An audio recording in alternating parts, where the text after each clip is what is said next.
so much for watching. My name is Savannah and welcome to another Planet Zoo build. And today is very exciting because it's very fall inspired. Fall/Halloween. It's October. It's officially October. The year is almost done. And if you're with me, you might be really hoping that 2020 gets over with just as soon as it possibly can and hoping that 2021 is a much, much better year. So because of that, and as you might be able to tell as I'm talking about this, fall and Halloween and Thanksgiving and Christmas and all of the holidays, just the holiday season is my absolute favorite time. And therefore, I was really prepared to do something special in these next coming months. So this is the first build of that. And I'm calling it fall inspired because I wanted it to be kind of generic. You know, this is coming out on the 2nd of October. We're kind of just getting into the spirit of it and, you know, the kind of the aesthetic that goes along in from October into Thanksgiving or so can kind of be the same depending on what your aesthetic is. So my goal, and you'll be able to tell right away what this is, you know, from the thumbnail and what I'm building here, is it's a barn. And so I wanted this to be really reminiscent of when zoos have exhibits in their parks that they are normally just normal exhibits throughout the year, but when it comes time for the holiday season, they have these decorations that they pull out of storage and they just throw up. So that's kind of the inspiration behind this build, is not that this would be an area that looks like this year round, but rather this is the area of the zoo that comes, you know, come October, come Thanksgiving or fall or whatever you want to call it, they get out all of these decorations that are kind of cheesy, but they're meant to be really cool looking for kids that come through, which is another reason why I picked the llama for this exhibit rather than any of the other animals, is thinking that, you know, I didn't quite make a petting zoo, but almost was kind of thinking along those lines of like, this is an area where the kids would really want to come and see the llamas. You know, other exhibits may be petting zoo or walk through. This one just isn't. But that's kind of why this is the area this zoo might have specifically decided to decorate in this way. And this is not going to be a whole project or a whole zoo or anything like that. I am planning on putting this up on the Steam Workshop because it's a very simple habitat as far as there's not much terrain work. The pathing is super simple. It's just a 4-meter gridded path that goes through, you know, the center of the barn, and then there's a little patio out front. Excuse me, a tickle in my throat. Little gridded, 4-meter gridded path that's in the front there for the patio, and it's pretty simple. So as far as Steam Workshop items go, it'll be an easy one for you guys to just kind of download and plop into your zoos wherever you want just a little bit more of that fall kind of aesthetic. I also made the Halloween decorations, or the fall decorations that we use a little bit later. I made those as separate blueprint items for myself, and I made those off camera and then just kind of placed them down in this. So I am planning on uploading those as well. So if you want just the decorations that I used, you can download those and kind of throw those around in your zoo. But other than that, I just kind of am starting off with a really classic looking barn, and I built this whole habitat probably in a little bit over 4 hours, or about 4 hours or so. It was fairly quick for me because I had a pretty good idea of what I wanted to do, and I couldn't resist sharing a little sneak peek of this a little while ago, so I did kind of share a starting point for the build. I did change out a few pieces and then added the kind of decorative parts as well as a few custom signs. Sorry, I was tripping over my words there just a little bit. But overall, pretty happy with how it comes out. I love these big sliding barn doors. I do end up changing. Right now I'm using that painted wood beam across to be kind of the part that the doors would slide across on, and I completely forgot, and I definitely started making this after the Australian DLC dropped. We have those wonderful square metal beams. I'm not quite sure what I was thinking, but I correct myself, I catch it, I go back and I change it in a later stage, and that way it matches the texture a little bit more, because I was looking at it and, you know, it looked okay, but those pieces kind of still have the wood texture, and it's not meant to be a wooden piece that those doors are sliding across. So I do change that. But all the other pieces for these doors are the wooden pieces that are just recolorable, and that way I can make them all match. So we put 2 windows on either side. I do kind of an implied window up on top, and then just some very simple detailing. Again, this was a pretty quick build because as far as barns go, it was pretty easy to kind of throw together. Using the Australian wall that corrugated, it could be corrugated metal, it could kind of be wooden, whatever you guys want to think. There's definitely barns that are made of both materials, but the fact that it was recolorable, I thought just kind of fit super well.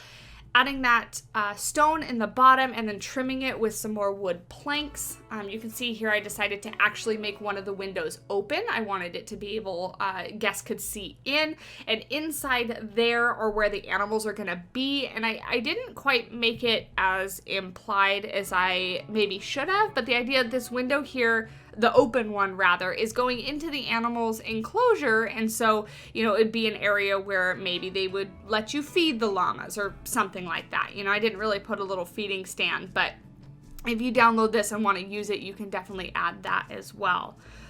Looking at I did jot down some notes here to try to keep myself on track because there are some things that I want to talk to you guys about today. And first and foremost, you guys, 2,000 of you, well, over 2,000 of you are now watching the channel, and I could not be more grateful. Thank you so much for all the continued support. We hit 2,000 a while ago, but as per usual, you guys are just too fast, and we're already past 2,000, leaving that behind and onward to the next milestone, and so you didn't give me much time to really do much about it, but thank you. So I did want to make a point to mention it because it does not go unnoticed. It is so greatly appreciated.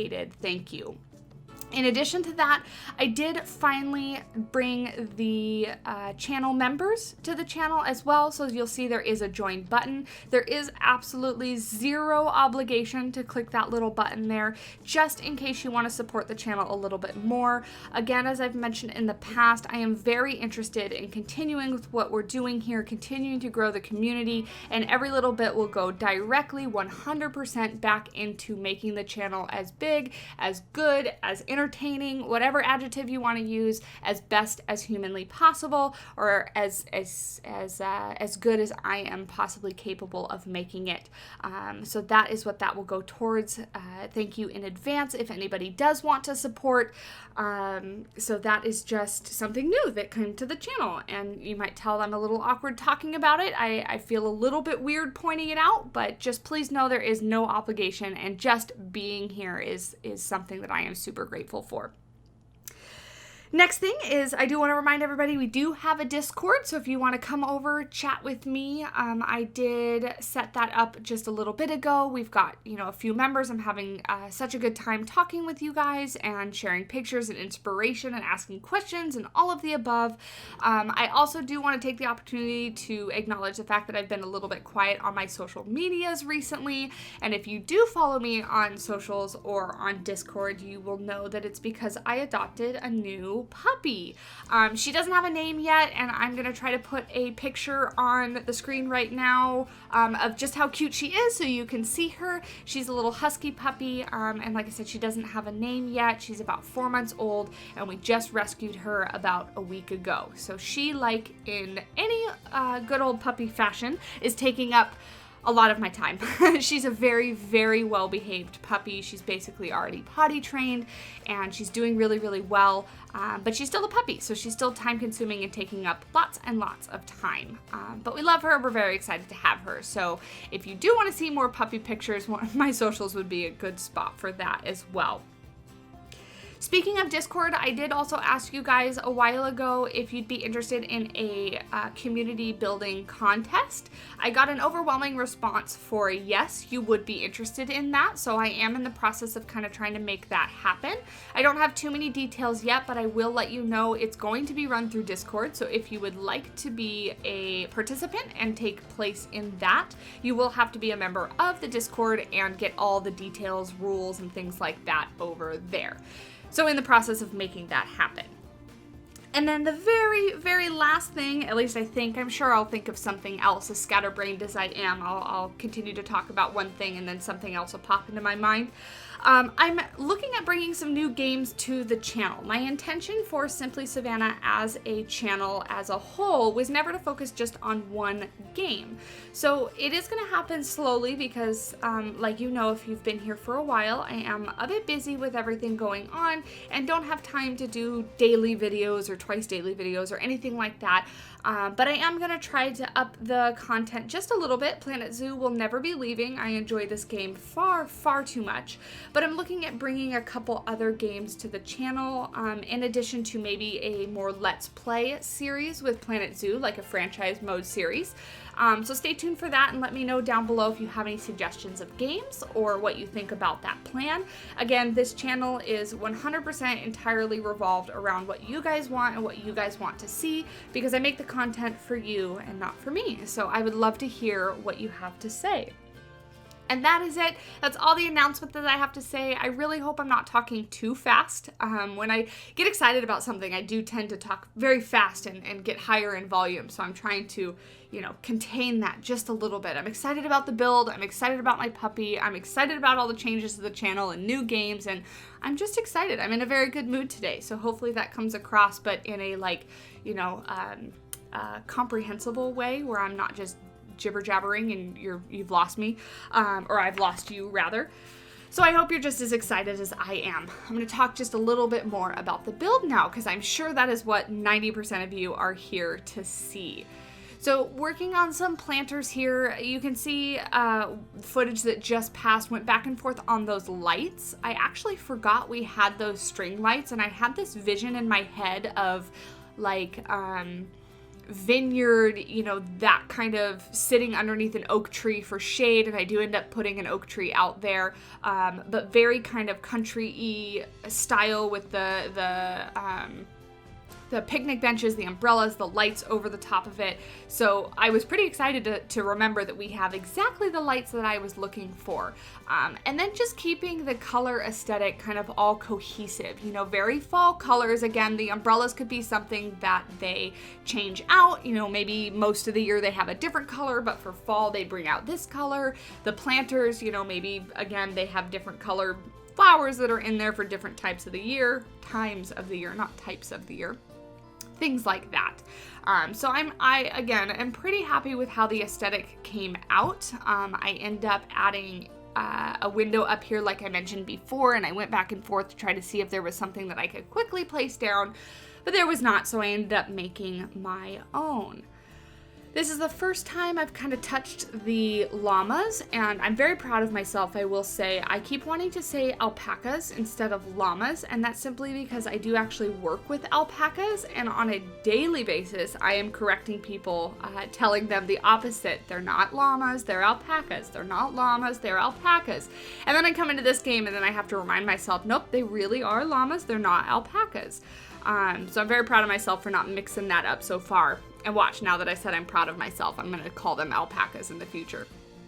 With the foliage in the enclosure, I know it's not really representative of, Peru, the South American kind of style that they would, or that the game thinks, that they would need and things like that. But I wanted to keep it very kind of realistic to in real life kind of zoo where, most zoos that I've seen have llama or goat or any kind of hoof stock or kind of farm animals in this type of an aesthetic of an exhibit, and not really in their native, natural, wild habitat. So the animals, like with all my builds, are happy. Their welfare is high. They are angry about the plants, but they're still happy, and I think that they would be in real life too. I didn't do any checking on whether the plants that I actually used are toxic or not, which is, obviously a good idea if this was in real life, but I just kind of put down things that I thought looked good in their exhibit. You did see that I put down all green trees at first, and if you've looked at the thumbnail, you'll see I switched those out for different color leaves, because again, just trying to stick with that fall aesthetic and go with that, where some of the trees are changing colors and some are not. In here, just doing a very classic stall barn style, what do you call those? Walls? Yeah, barn style walls, I guess. Stall, I want to say pipe corral, but they're not pipe corral because they're stall, barn doors, things like that. Again, using the Australian pieces, I can't tell you how excited I am about a lot of the versatility of the pieces that we got with the Australia pack. If I had to say, the Australia pack is hands down my favorite. It's the one that I built with the most. It's the one that I was most excited to build with because the pieces are just so versatile. You know, the Arctic pack was great and I loved the animals. And I have used, you know, I did even use some of the Arctic wood pieces here, but a lot of their stuff in the Arctic pack was very stylized. Same thing with the South American pack. And so while they were very pretty and I liked them a lot, I didn't find a lot of versatility in building with them like I have the Australian pack. So I'm having a lot of fun building with those pieces. But again, here I'm just bringing in the same kind of sliding mechanism doors that you would have in any typical barn inside so that they have the stall doors that would open. You know, these would probably be fixed, so just either like locked and permanently latched or just false doors so that, you know, the guests couldn't just open them up and walk in with the llamas. As they please, because that would not be something you'd want them to do unless it was, of course, a walkthrough habitat and you meant for it, in which case you'd probably have somebody at the door so that the guests don't accidentally let the llamas out, because that would be bad. So just making these doors and then copying it 4 times. Again, I do replace the wooden beams that they're sliding on with the Australian metal pieces to make the texture match a little bit better. Overall, this build is actually not too piece heavy, and I say that because many of my builds are. The Australian Sydney Opera House, the triangular shade structure for the koalas was over 4,000 pieces alone, so in comparative to some of my other builds, this one in itself is not very piece heavy. So pretty happy with that and proud of that. It'll make it easy to put it on the workshop. And speaking of the workshop, I did want to let you guys know, I do get requests a lot, you know, comments down below or private messages. Put this on the workshop. Can we have this on the workshop? Where is it on the workshop? Things like that. It takes a lot of time to put things on the workshop so that it's easy and easy for you guys to use, easy for you guys to just place down and use, writing out directions, things like that. And a lot of the things that I build are very individual, lots of custom stuff. The pathing really, you know, is custom and hard to put down exactly where you need to once the thing is already built, rather than placing the path and then building around it. So for that reason, I've kind of backed off throwing stuff up onto Steam. I used to kind of just like surround it with a habitat gate, throw it up there, good. If you want to use it, great. Then if not, wonderful. But I kind of don't want to do that anymore. I kind of want everything, if I do put it on the workshop, to be easily usable and to have it make sense for people to actually use in their own zoos. So you'll see I don't have a lot up there. And side note, ignore this whole part right here. I was attempting to do something different and I got so frustrated with the pass / my idea really wasn't going to come true. So I kind of just took a pause on that and did something else. So you'll see me kind of fiddling with paths here, and I cut it eventually at some point. Perfect. There we go. Okay. Done with fiddly paths. They were not important anyway. And with that, poof, it's gone. I have lost my train of thought. It's exactly how easily it happens. Oh, Steam Workshop. That's exactly what I was talking about. So therefore, I'm going to be a little bit more picky about what I'm putting up on there for you guys, and the things that I do put up there should be easy for everyone to use. I apologize if that is going to annoy anybody or frustrate anyone, but at the end of the day, I really want to focus on making good quality content and good quality builds. And if I have to spend a lot of time formatting it to go up onto the workshop, that's going to take away from that. So I just don't feel like that's really the best use of my time.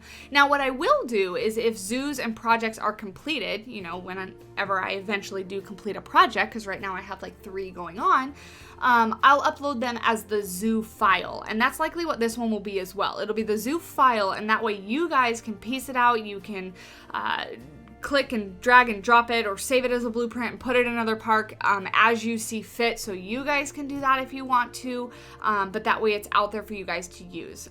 Like I said in the beginning, the decorations, the Halloween stuff or the fall stuff, like I make some hay bales, some pumpkins, some spider webs, and some spiders, those will be up as separate items so that you guys, and actually I'll probably just put them all in like one little item, and that way they're different groups and you can just use them where you see fit in your parks. Onto here, I am making a custom feeder for the llamas, and pretty happy with how it came out. You know, it could be a little bit more realistic, and of course they don't use it at all, but I just, you know, for hoofstock and llamas, things like that, I do commonly see, and for the alpacas that I care for, you know, we give them hay up off the ground because they're incredibly messy. They pee and they poop everywhere, and trample their food when it's on the ground, and although they'll still eat it, you know, this is a way to keep it cleaner, and so I just wanted to make kind of a hanging hay rack so that they can have food up off the ground. You know, I think it looks pretty convincing, but it certainly is not usable, so I just kind of throw one of these in each of the enclosures and call it a day. And then I also use a water trough in their enclosures that I'd never used before. That's just one of the in-game ones, because I really dislike the water pipe, so I try to avoid it if at all possible. With that, I don't have too much more for you guys. Again, it's a little bit shorter of a video, one because I had a really clear path on where I wanted to go. So the build itself did not take me all that long, but let me know what you think down below. Like, subscribe, and comment if you haven't already. Any support is greatly appreciated. I'm so happy to have you guys here if you already are. And until next time, I will leave you with some cinematics at the end. Enjoy the rest of the speed build, and I'll see you in the next one. Bye!